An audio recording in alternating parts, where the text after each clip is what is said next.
México, el ombligo de la luna. Un lugar hermoso y paradisíaco. Un país con cultura, tradiciones y un ambiente agradable en cada parte de su territorio. Que también es un sitio loco y caótico. Un país con una política antisindical, con desempleo, con un sacrificio de las mayorías para el enriquecimiento de una minoría, falta de soberanía y con todo ello, una inseguridad que no solo abarca la que se presenta en las calles de la nación, sino que también la que ejecutan los sujetos poderosos que andan vestidos de saco y corbata.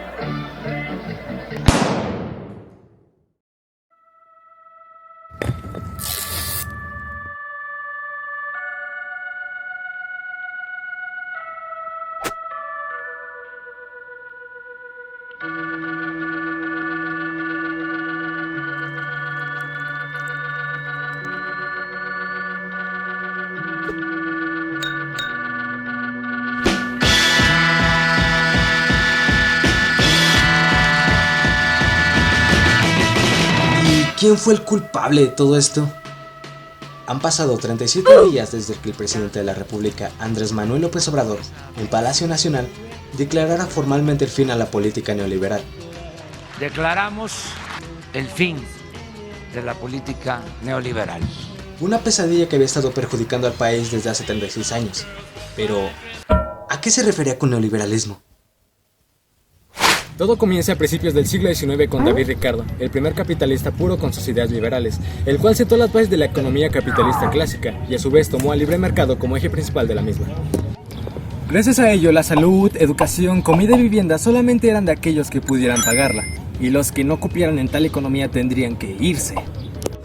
Es por eso que en 1820, en Inglaterra, siendo este el país más desarrollado pero a su vez el que más población desgastada tenía, se presentaron diversas crisis, una causada por el sistema capitalista y otra por la misma sociedad, la cual causaba robos y motines en la misma. Es por eso que la política propuesta por David Ricardo fue erradicada para ese entonces. Ante tales resultados surgió una corriente en oposición al liberalismo, así como nos lo dice Calle 13, ya para ese entonces habían dos frentes.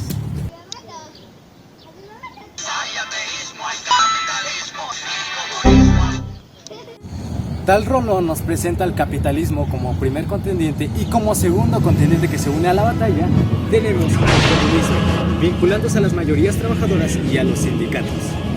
Y además John Maynard Keynes propuso un proyecto en el cual el Estado podría intervenir en la economía, regulándola y eliminando desigualdades sociales, creando un Estado con justicia social dentro del capitalismo. Pero, ¿cómo se llamaba tal proyecto? Pero debido a esto se comenzó a formar lo que hemos estado estudiando, el neoliberalismo, el cual es una respuesta en oposición al estado de bienestar de forma política y económica. Friedrich Hayek, anticomunista y primer teórico de la misma, formó el grupo Mont Pelerin, los cuales creen que el libre mercado lo determinaba todo.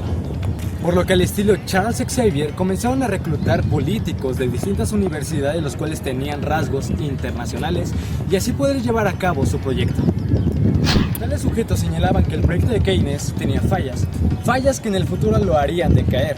Es por eso que hasta 1972, con la estanflación, finalmente cayó el proyecto, dejando al liberalismo con el camino libre. Con ese proyecto neoliberal se buscaba quitarle los ingresos a los pobres para dárselos a los ricos, agrandando las diferencias sociales y favoreciendo a los monopolios a través de la privatización de empresas, desregulando así la economía y haciendo una apertura comercial total, pretendiendo eliminar las barreras entre países y creando una economía donde todos compiten y solo una gana, mejor conocida como globalización. A resumidas cuentas, el neoliberalismo es una doctrina política, económica y principalmente social, la cual reforma las nociones liberales pasadas económicas y políticas, dejando así que el Estado no intervenga en la economía y a su vez que él mismo reduzca sus actividades. Como primer punto tenemos desempleo masivo, fin de las políticas de bienestar social, cierre de instituciones de seguridad social. Política antisindical. Falta de perspectiva. Pérdida de soberanía. Sacrificio de las mayorías. Enriquecimiento de las minorías. Baja del salario real. Debido a la adopción del neoliberalismo en México, podemos encontrar diversos impactos, tanto sociales como culturales, políticos y económicos. Un claro ejemplo de esto son las empresas extranjeras que llegaron aquí hacia México, además de que las actividades culturales se transformaron ya más en algo económico, y también podemos ver que se implementaron nuevas reformas y modificaron diversas leyes que teníamos antes. La polarización del ingreso incrementó la pobreza. Las crisis económicas son recurrentes. Se han establecido topes salariales que han reducido la capacidad adquisitiva de miles de asalariados. Para entender el modelo neoliberal tenemos que regresarnos un poco al pasado. Recordemos que en México había la sustitución de importaciones y este lo hacía un estado de tipo proteccionista. Sin embargo, hubo un déficit en el manejo de la economía y México endeudó con el Banco Nacional y con algunos otros países.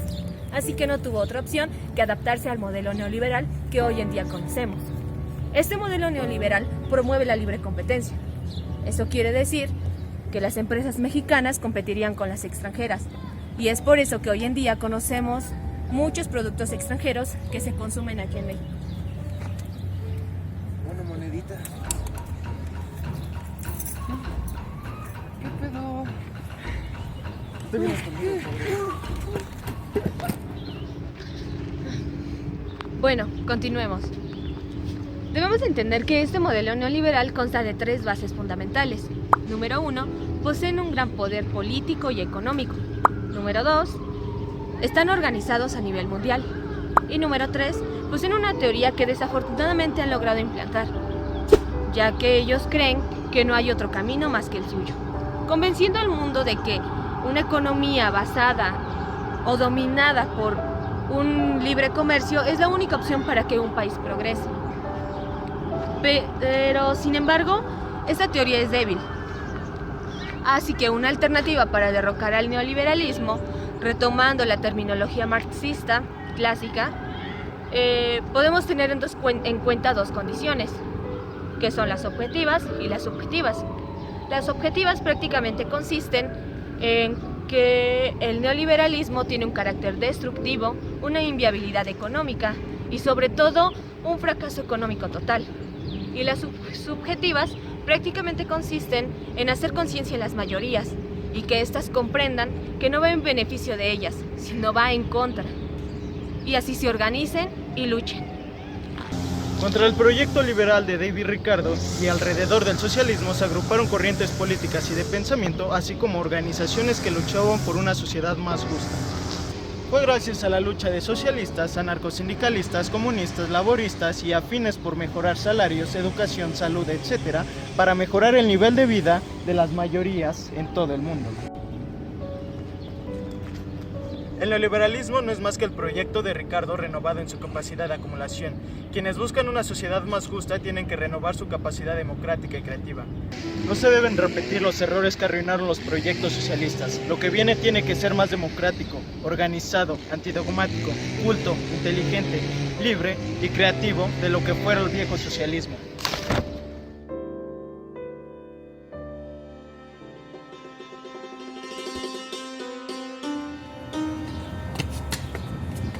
Compañero, es que mi pluma no tiene tinta. A ver, tú, neoliberal, ¿traes la tinta que te encargué? Afirmativo.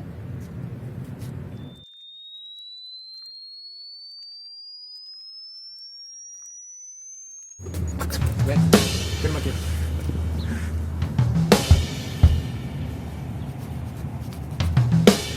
A ver, neoliberalismo, por favor.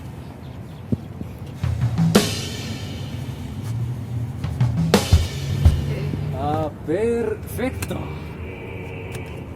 Fue un placer hacer negocios con usted.